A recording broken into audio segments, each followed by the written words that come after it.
"I think you should sit down for this," my father said, his voice wrapped in that same heavy, patriarchal tone that had always preceded some kind of emotional gut punch. Thing is, I was already sitting.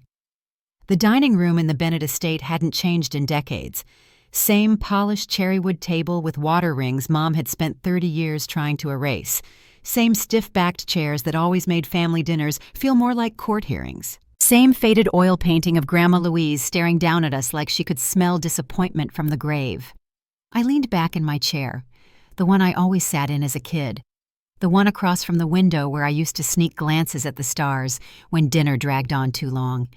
And now here I was, 36 years old, CEO of one of the top urban development firms in the country, back in that same chair, waiting for my parents to finish whatever sentence would set my blood pressure spiking. My name is Olivia Bennett. I run offices in Dallas, San Diego, and just locked down a lease in Seattle. But tonight, I wasn't the boss. I was just the daughter again, the one they always said was too serious, too focused, or worse, too much like your grandfather. My parents sat across from me, both clearly rehearsed. My father folded his hands a little too neatly, and my mother sipped from her glass like she was trying to wash down regret. I swirled my wine, watching them through narrowed eyes. I assume this isn't about Ryan's latest crypto disaster. That landed like a slap, but neither of them flinched. They'd gotten good at pretending I wasn't cutting them with every word. "No, sweetheart," my mother Evelyn said in that overly sweet Sunday school teacher voice.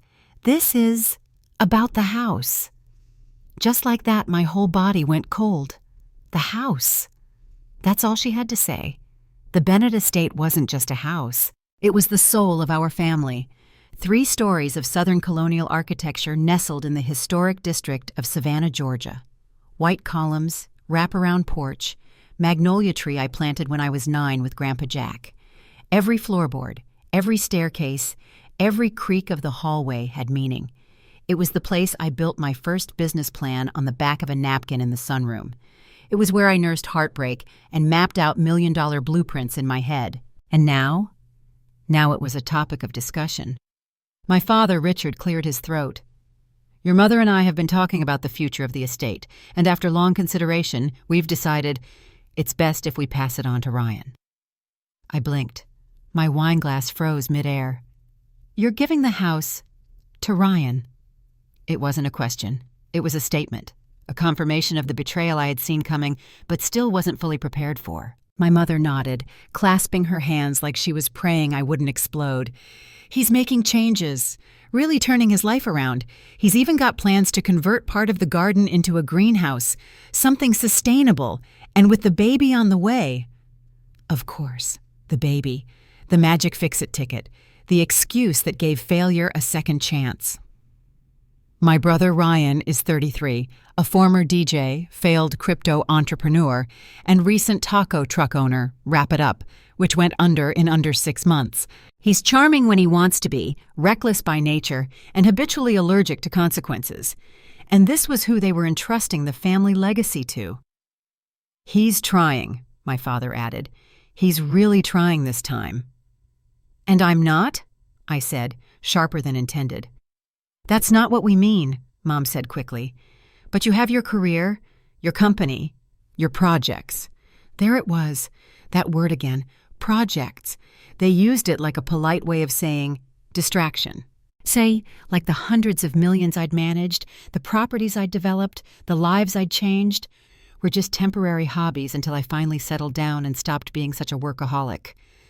I took a long sip of my wine, swallowing down the burn, then set the glass down carefully. "Let me get this straight. You're handing over a multi-million-dollar historic property to a man who once mortgaged your retirement fund to invest in a Dogecoin startup because he's going to grow kale?" "Olivia," my dad said, tone hardening, "don't be disrespectful." "And how do you define respect exactly? Is it showing up for every family holiday even when I had board meetings the next morning? Is it being the one who bailed Ryan out of jail after the boat incident? Or maybe it's paying for the roof restoration last year and letting you call it your anniversary gift?" My mother reached across the table. "Sweetheart, please, this isn't about who's done what. This is about family." "No," I said, rising from my seat. "This is about history, and you just rewrote mine without even consulting me." "Liv, don't be like this," Mom said, eyes misting. "You're right," I replied. "I have things to do. Better get back to my little projects."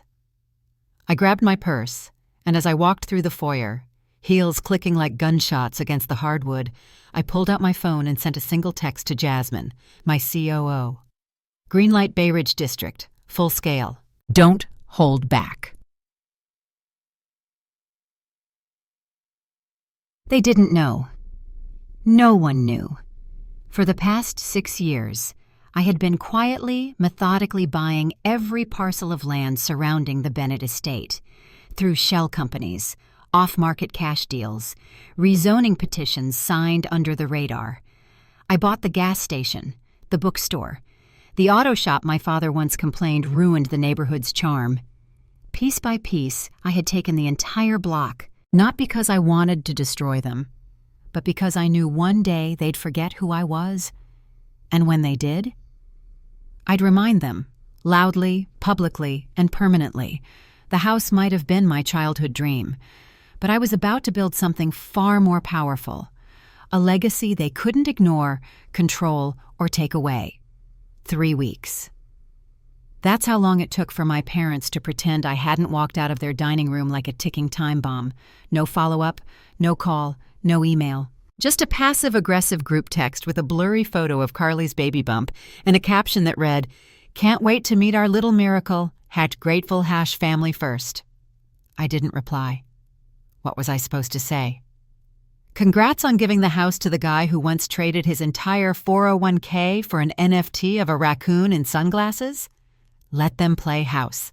I had work to do, because while they were building a nursery, I was building a trap. From the top floor of the Bennett Tower, my latest project in downtown Atlanta, I stood by the window and watched the skyline shift, like watching chess pieces moving across a board only I could see. At my side, Jasmine Ortiz, my right hand and COO, was flipping through a stack of printed documents, each one more devastating than the last. 17 parcels. Final zoning permit just came in this morning, she said. "Congratulations, you officially own the entire block around the estate." I didn't smile, not yet. "It's time," I said. "Let's move on Bay Ridge Plaza. No more delays." She raised an eyebrow. "You want a full launch? Press, rendering, site map?" "Yes, everything. But keep it quiet for now. Let them think I've backed off. I want the first time they hear about this to be from me, in public." Jasmine gave me that look she always did when I crossed from visionary to vengeance artist. "You're scary when you're quiet," she muttered. "I'm always quiet," I replied. "That's why they never saw me coming." 6 years earlier. The memory hit hard that night. I poured myself a glass of wine and stood in my home office, staring at a photo of me and Ryan as kids, sitting on the Bennett porch steps. I looked fearless. He looked lost. Some things never changed. I'd just left my commercial brokerage job.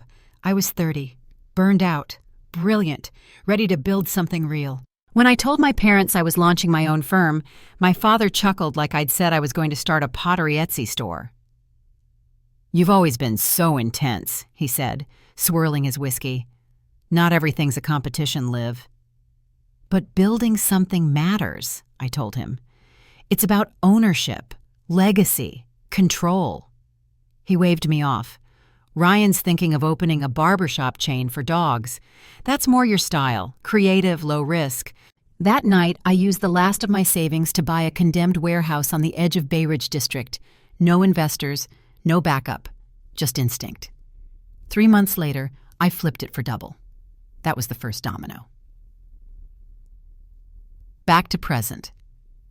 "Let's talk numbers," Jasmine said, tapping her iPad. Bay Ridge Plaza. Phase 1. 92-unit luxury condominium tower. Rooftop garden and infinity pool. Mixed-use ground floor with anchor leases from a boutique grocer, wellness studio, and cafe. Smart green tech parking hub with solar panels and EV charging. Estimated value, $180 million. Estimated disruption to the Bennett estate, priceless. And the best part? Every single piece of it surrounded the house my parents gave away. Ryan would get his greenhouse dream, but it'd be boxed in by my empire. Jasmine smirked as she showed me a digital rendering. You've basically turned their historic estate into the centerpiece of a modern kingdom. That was always the plan, I said. Let them sit in the middle of what they never believed I could build. But then came Carly. Ryan's girlfriend had been suspiciously active online. Jasmine, always 3 steps ahead, had flagged a few of her social posts for me. Most were harmless influencer fluff, smoothie bowls, bump selfies, cheesy captions. But one video stopped me cold. Renovation dreams at the Bennett estate. A vlog. Shot with a ring light. Carly narrating her Pinterest-fueled ideas for modernizing the house. We're planning to tear out the old library, it's super dark and musty, and turn it into a meditation studio/content room, she chirped. Then came the kicker. I'm thinking white shiplap everywhere. The wood paneling is like depressing, too brown, you know? I paused the video and stared at the screen. The library. That was my sanctuary, my childhood. My mother read to us in there. Grandpa Jack kept his rare book collection in those shelves. He carved our initials into that wooden paneling when I was 10. Jasmine cursed under her breath. You can't make this set up! I didn't say anything. I just kept watching. Carly was giggling now. Ryan off-camera mumbling something about turning the cellar into a wine-tasting lounge. He never even drank wine. That was when I decided I wasn't just going to make a point. I was going to make history. A visitor from the past.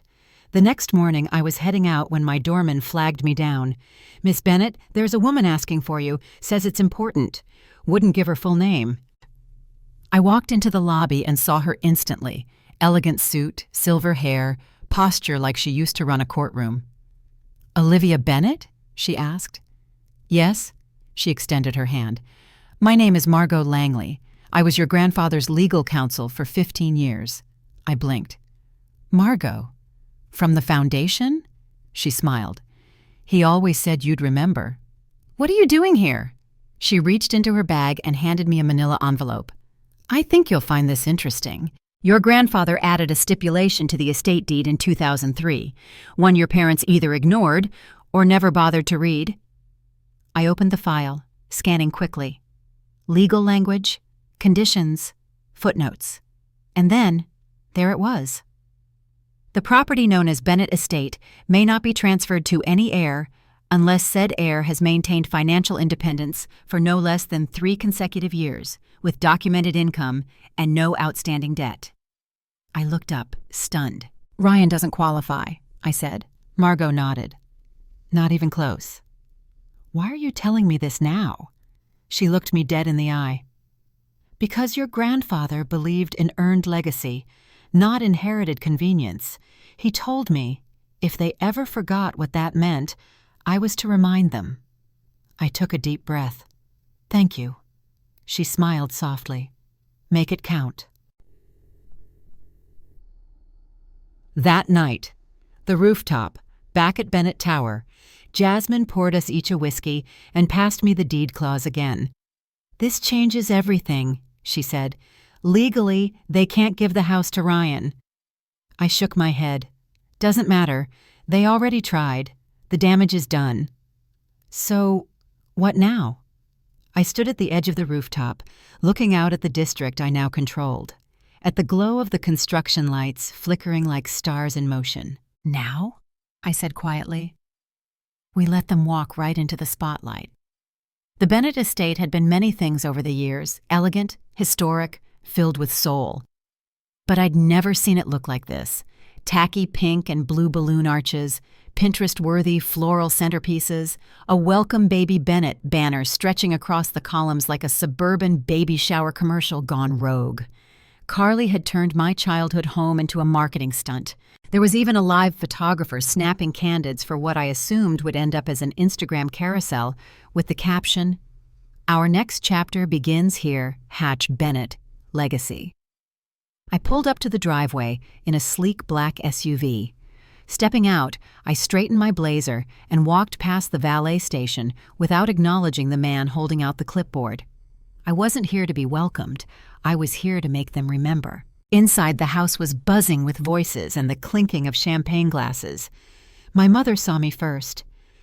"Olivia," she said, rushing over in her floral dress, perfume cloud trailing her like fog. "You came!" "Wouldn't miss it," I replied with a thin smile, accepting her air kiss with the grace of someone raised too well to swat it away. "You look successful," she added, her eyes trailing my tailored navy jumpsuit and Louboutin heels. "I am." I scanned the room. The library doors were open and empty. The shelves were gone, the oak paneling stripped and covered in white primer. I felt my jaw tighten. "You gutted the library," I said. "Oh, just prepping it for Carly's meditation studio," Mom said, waving a hand. "The books were so heavy." I didn't respond. Instead, I spotted Ryan across the room, holding court near the fireplace, a champagne flute in hand, and that ridiculous smug grin that always surfaced when he was about to be handed something he didn't earn.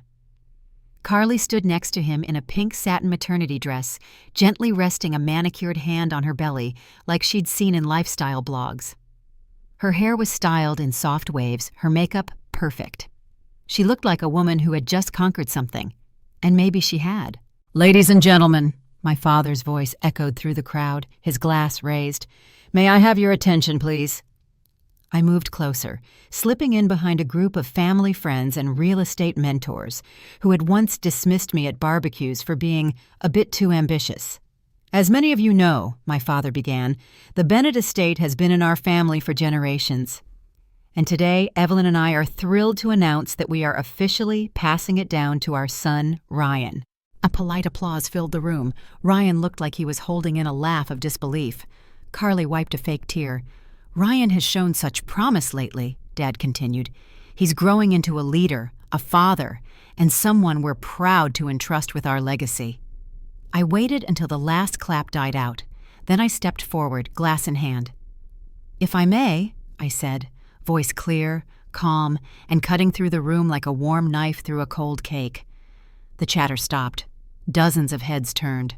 My mother's smile faltered. Ryan's brows drew together. "I'd like to make an announcement of my own." Carly blinked, confused. Liv, this isn't the right—" "Carly," I said with a tight smile, "you got your moment. This is mine." I tapped my phone, and a 3D rendering appeared on the wall where they'd planned to display a slideshow of baby photos. Introducing Bay Ridge Horizon, a $650 million mixed-use development project, 17 properties, 5 phases, fully funded, groundbreaking scheduled in 6 weeks. A collective gasp rippled through the room.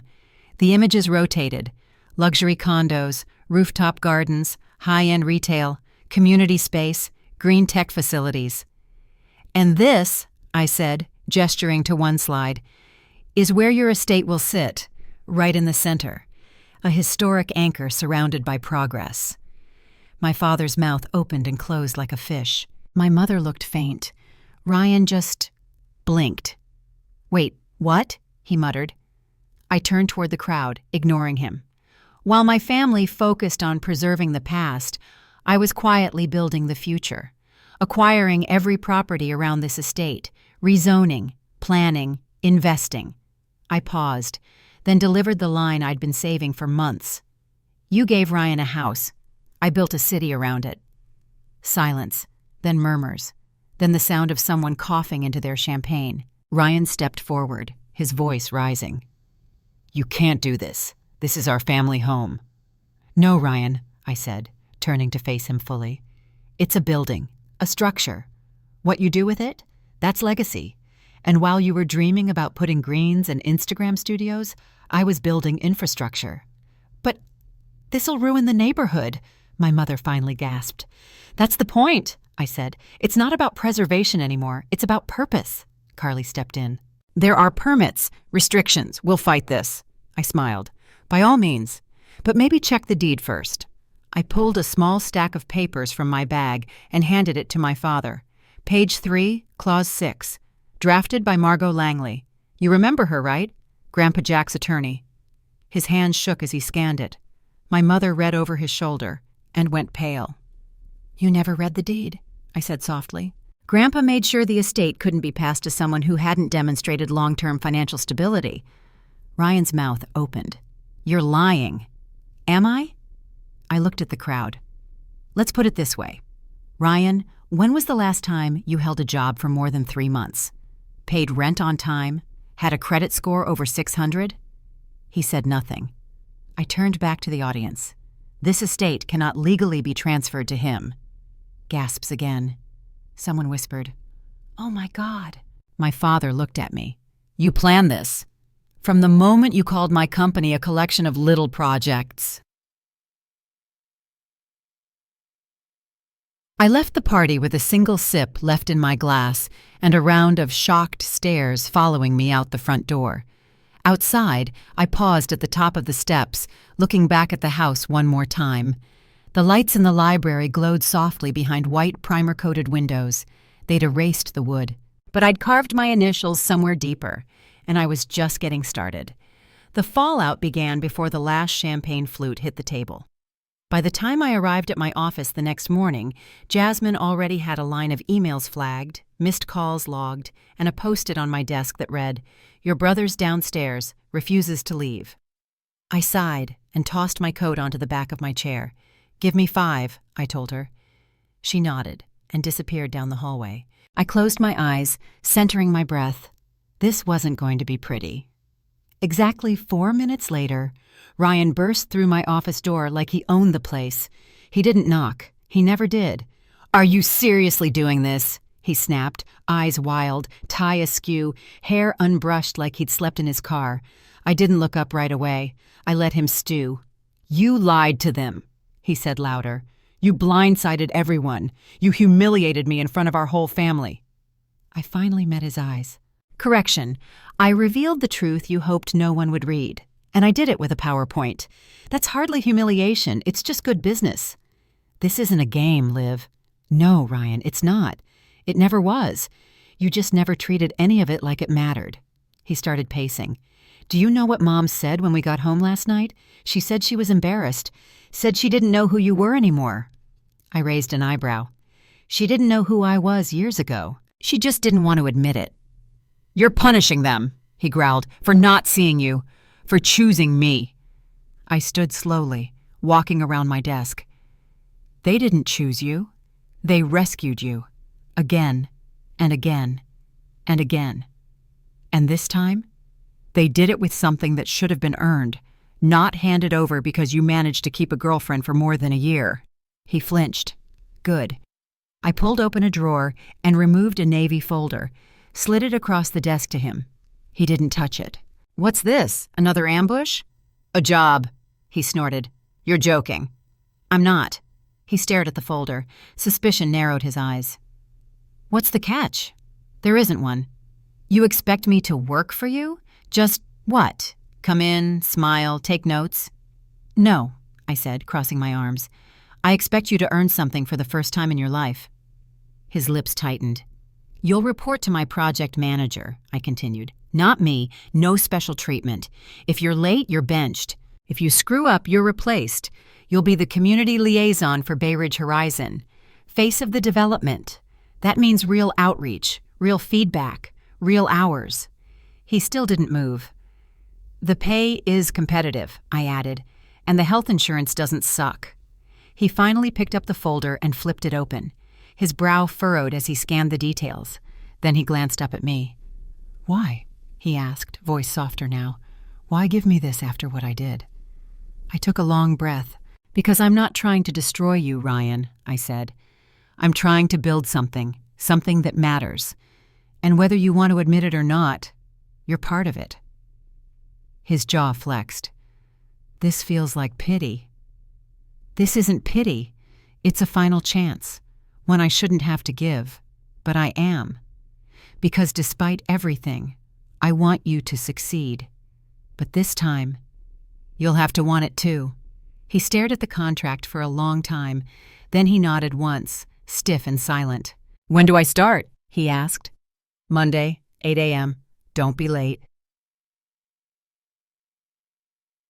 That night, I was halfway through reviewing zoning appeals when my phone buzzed. "Mom, dinner tomorrow night? Just the three of us. I stared at the screen. The last time we'd had dinner without anyone else, I was 22, and it was the night I told them I wasn't going into law school. I thought about ignoring it, but then I remembered Margot's words. He believed in earned legacy. Maybe that had to apply to forgiveness, too. The dining room, 7:00 p.m. The house felt quieter now. No balloons, no guests, just the tick of the antique grandfather clock in the hall.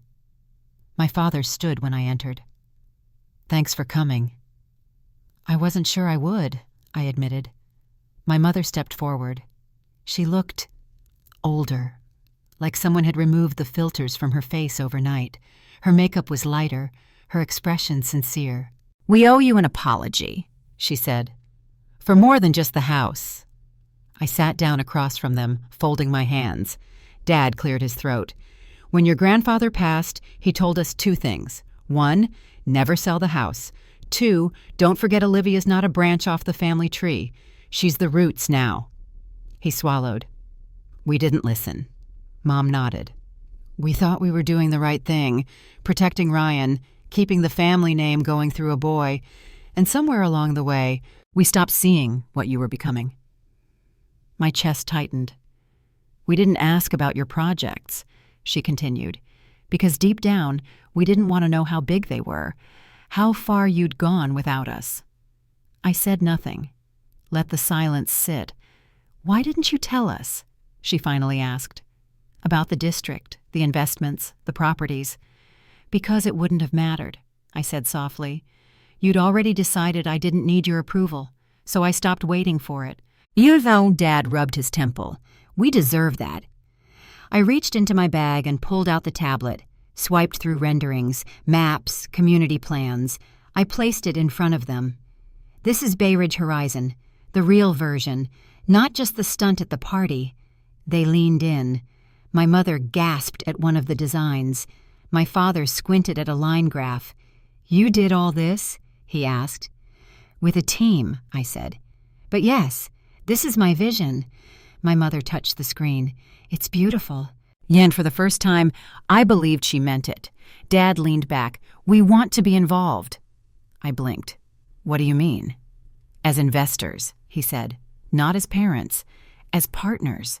We want to put capital into Carter Bennett development." My breath caught. Mom smiled. "Let us help build the legacy we should have supported from the start." I didn't answer right away. Instead, I studied their faces.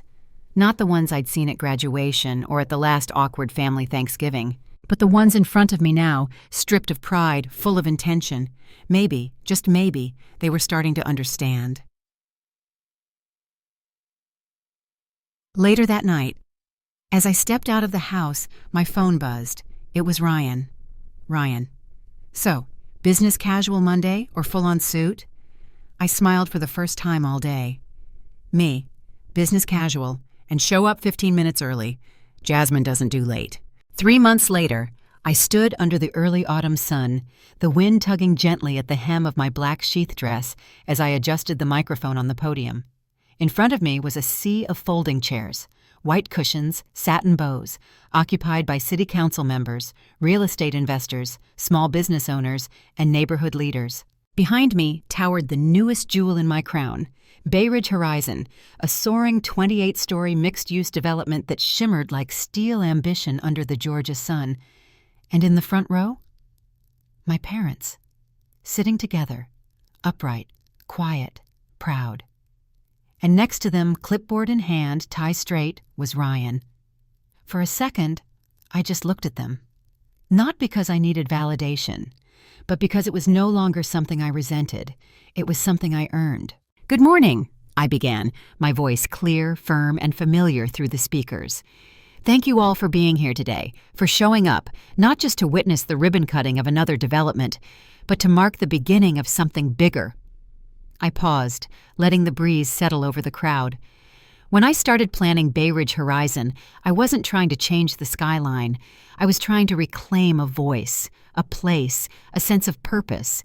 But somewhere along the way, it became more than that. I glanced at my father, who was nodding slowly, listening intently.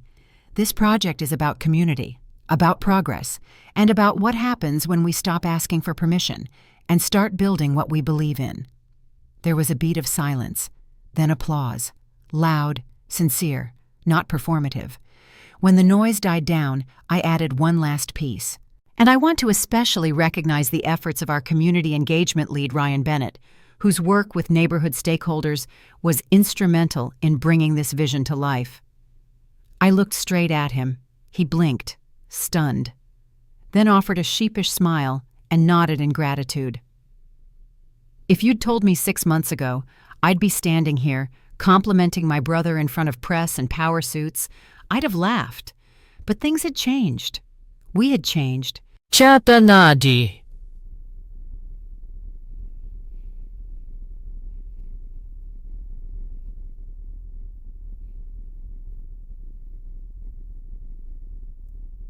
Later that evening, rooftop of Bennett Tower. The rooftop glow of the city reflected in every champagne glass. String lights cast soft warmth over my executive team, partners, and invited guests. Ryan leaned on the railing, tie undone, a bottle of sparkling water in one hand. No drink, no ego, just presence. "Nice speech," he said as I joined him. "You didn't mess up your part." "I'm shocked," he grinned. I triple-checked every line, even rehearsed in the mirror like a total dork. Classic Ryan. He looked down at the crowd below. "You know, when you offered me that job, I thought you were setting me up to fail." "I considered it," I joked. "But then I realized watching you succeed would be way more satisfying." He laughed, then grew serious. "You were right, though. I had to want it. And I didn't, not at first. And now?" He looked up. "Now I see what you were trying to show me. That building something isn't just about money or power. It's about belonging." I said nothing, just nodded. "I never said thank you," he added. "Not just for the job, but for not giving up on me, even when I gave you every reason to." I turned toward him. "Don't thank me with words, Ryan. Thank me by keeping this going, doing the work, showing up, and maybe being the kind of father Grandpa Jack would have been proud of." His eyes glistened, but he blinked quickly and looked away. "Damn it, Liv. Don't go making me emotional at a party." Later. Inside my penthouse, I returned to my place just after midnight. The skyline sparkled through the floor-to-ceiling windows. My phone buzzed. "Mom. We just watched the live stream again. We're so proud of you. Dad says he wants to learn how zoning works. Heaven help us." I chuckled. Then another buzz. "Dad, your CFO sent over the prospectus we're reviewing. Bring your questions," he said. "I've got plenty." I typed back, "Good, because I don't go easy on investors."